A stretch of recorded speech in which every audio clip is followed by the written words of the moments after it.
D'abord, il faut bien comprendre que nous sommes là, nous faisons de la politique. Hein, les réflexions que nous avons, si elles sont de nature anthropologique, si elles sont de nature philosophique, si elles sont de nature morale, peut-être de toute nature, ont pour objectif d'aboutir à un positionnement politique et à des actions politiques. Voilà, bon, ça, bien avoir toujours ça en tête. Alors, la politique, euh,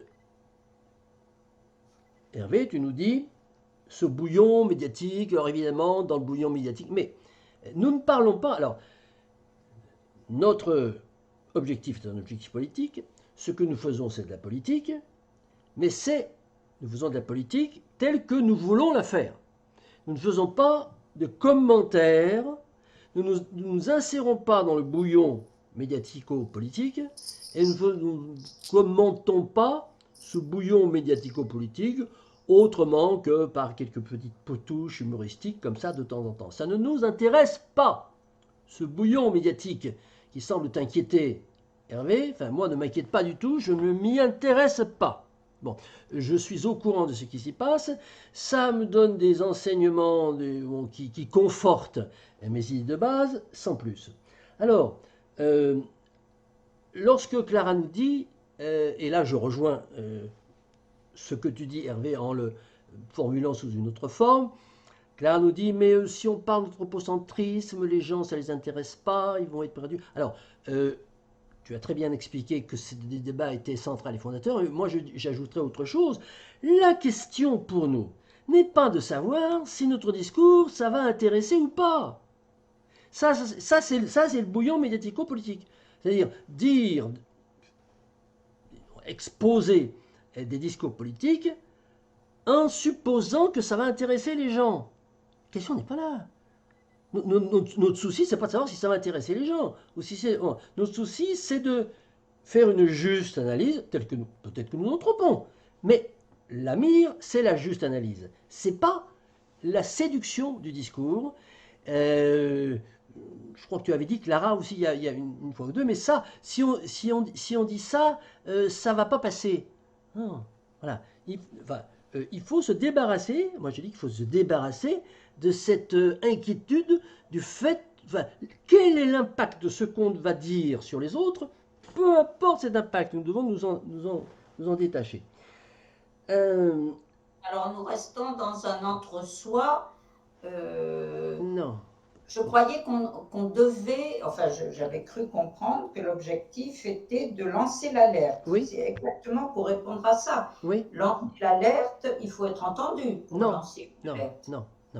Non. Alors voilà, là on est au centre aussi. Autant anthropocentré, on est au centre en fait de l'action politique écologique. Et euh, Hervé l'a très bien dit, si on fait de l'écologie, écologie politique, alors évidemment, au sens noble, pas l'écolo politique élevé comme on le fait, bon, mais Roegen écrit sur l'écologie et ses écrits sont politiques, c'est l'écologie politique. Bon. Il faut poser la question de l'anthropocentrisme, il faut donner une définition et il faut voir si effectivement l'homme doit. Et la question c'est qu'est-ce qu'on a le droit de faire, voilà. Bon, et c'est très politique. C'est-à-dire que à partir du moment où on a défini un principe par rapport à l'anthropocentrisme, l'homme vis-à-vis de la nature, c'est-à-dire tout le reste de ce qui n'est pas lui, voilà ce que nous disons que nous avons le droit de faire et ce que nous interdisons de faire. Là, on donne une définition d'anthropocentrisme. En tout cas, on mène nos bornes d'anthropocentrisme. Et l'autre point, c'est ce que tu dis, mais si on lance l'alerte, il faut être entendu. Lancer l'alerte, c'est dire la vérité. Si on n'est pas entendu, tant pis pour eux, pas tant pis pour nous. C'est-à-dire que, je vais prendre un exemple, démonstration par le contraire, comme on fait en mathématiques. Si nous lançons l'alerte sur un événement qui va se passer, nous démontrons par A plus B que cet événement se passe. Je schématise, je caricature. Et là, je me mets au niveau des gens pour que tout le monde comprenne. Et que cet événement survienne. et que nous l'ayons dit pendant plusieurs années. Nous avons lancé l'alerte. Nous n'avons pas été entendus. Cet événement est survenu. Nous n'avons aucune satisfaction politique. Et qu'est-ce que recherchent les gens lorsqu'ils entrent en politique? Qu'ils entrent dans un parti A, B, X, Y ou Z, ils cherchent à avoir une satisfaction, c'est-à-dire un retour sur investissement. Nous n'attendons aucun retour sur investissement. Nous avons une action totalement désintéressée.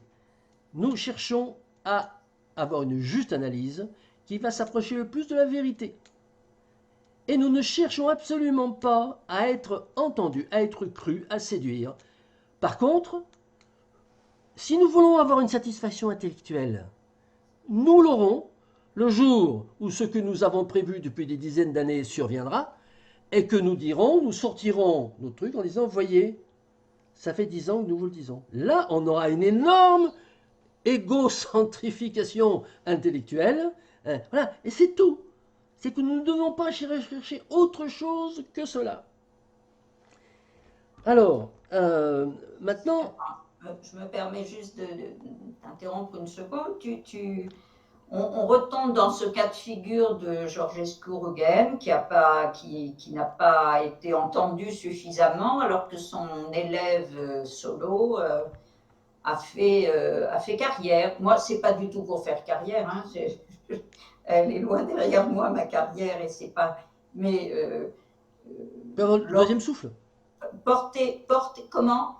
Tu pourrais avoir le deuxième souffle. Oui, alors à commencer à 72 ans, oui. Bon, pourquoi pas. Mais la question pour moi, elle n'est pas là, mais elle est quand même d'être entendue. Voilà, ça pour moi, c'est important. Je me sens pas une mission, je me sens pas une âme de missionnaire du tout, même pas de prosélyte, mais quand même être entendu, c'est autre chose être entendu. C'est même la question centrale, c'est comment ça se fait que ça ne s'entend pas. Oui. Alors que ce cri est poussé depuis plus de 50 ans. Voilà. Donc, un endroit à l'envers, sur le mode économique, sur le mode moral, sur le mode culturel, sur tous les modes. Alors, voilà. Qu'est-ce que ça veut dire être entendu? C'est quoi être entendu? Est-ce que être entendu, ça veut dire être suivi? C'est-à-dire que ce qu'on va dire, eh ben, il y a d'autres gens qui disent oui, c'est vrai, et il y a de plus en plus de gens qui... Ou est-ce que ça veut dire que simplement on est entendu et que on n'est pas suivi, on n'est pas cru? Ou est-ce que ça veut dire que on n'est pas entendu parce qu'on n'a aucune visibilité? Bon, il y a trois exceptions. Tu vois, déjà, dans le terme être entendu, il y a trois nuances extrêmement importantes. Pas de nuances, c'est différent. Bon, alors... Moi, c'est planter un questionnement qui peut faire gamberger les autres. Voilà, c'est ça être entendu pour moi. Ça ne veut pas dire qu'ils vont me suivre, ils ne seront peut-être pas convaincus. Peut-être qu'à l'issue de leur réflexion, ils diront, moi, je suis farouchement concentré. Et très sincèrement, si je regarde mon tréfonds, voilà, je trouve que c'est très bien que l'espèce humaine continue sur cette lancée. Il y a beaucoup de gens qui vont pouvoir dire ça, et c'est leur droit le plus strict. Hein, voilà. Mais c'est lancer une idée qui, en tant qu'idée, va interpeller, va intéresser, et va faire qu'un questionnement jaillisse chez les autres. C'est ça mon objectif. Oui, alors, comment faire pour être entendu? Alors, j'ai bien... Attends. Soyons très pragmatiques. Bon. J'ai bien compris, je suis assez d'accord avec toi. Être entendu, c'est qu'il y ait de plus en plus de gens qui, même sans être d'accord ou pas d'accord, trouvent que c'est intéressant d'en parler et en débattre. En gros, c'est ça. Bon. Comment faire pour faire que ce que tu dis soit entendu? Concrètement, qu'est-ce qu'il faut faire? Je ne sais pas. Non, il faut arrêter de dire je ne sais pas. Eh ben, effectivement, moi j'ai écrit on est là pour résoudre ce genre de problème. Toi, tu sais peut-être comment faire. Moi, pour l'instant... Non, je veux répondre à cette question. Je ne dis pas je ne sais pas, je dis je veux y répondre. Parce que dire je ne sais pas, ça veut dire bon, je ne sais pas, donc on laisse tomber. Non, Non, c'est une vraie question. Comment faire pour être entendu au sens où tu l'as défini? C'est-à-dire au moins qu'il y ait de plus en plus de gens qui discutent de ça. Ah, on n'est pas du tout dans le prêche et dans le prosélytisme. C'est-à-dire, où est-ce qu'il y a des drames? On va dire, mes frères, écoutez cela, et puis tout le monde va dire Amen, oui, c'est vrai. Non, nous ouvrons des débats, nous lançons l'alerte, nous ouvrons des débats, et les gens se saisissent des questions que nous en posons, ils en discutent entre eux, et voilà, ça fait avancer, et nous, on est content quand ça se passe. Et on nous voit que ça, et si on voit que ça ne se passe pas, qu'est-ce qu'il faut faire pour que ça se passe? Tu dis, je ne sais pas. Non. peut-être que des débats citoyens sur cette thématique amèneraient du monde, peut-être. Je n'ai pas tenté. Quand je dis je ne sais pas, c'est que personnellement, en dehors d'écrire, je n'ai rien tenté. Voilà. Mais il y a peut-être des voies. Voilà. Peut-être qu'un débat public sur cette question va intéresser, peut-être.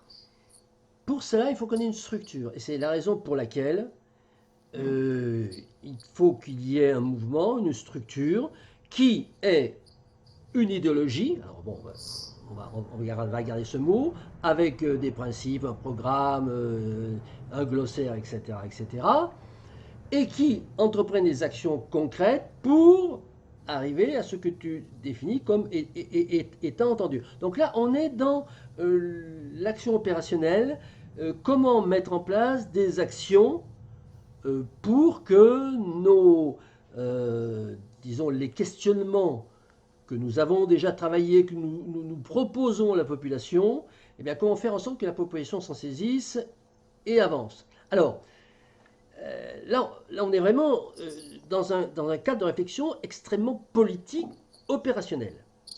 Et le danger, parce que le danger est partout, c'est que une fois que nous avons établi nos principes, une fois que nous avons établi nos programmes, une fois que nous avons établi nos démonstrations, nos catalogues d'objections, etc., etc., etc.,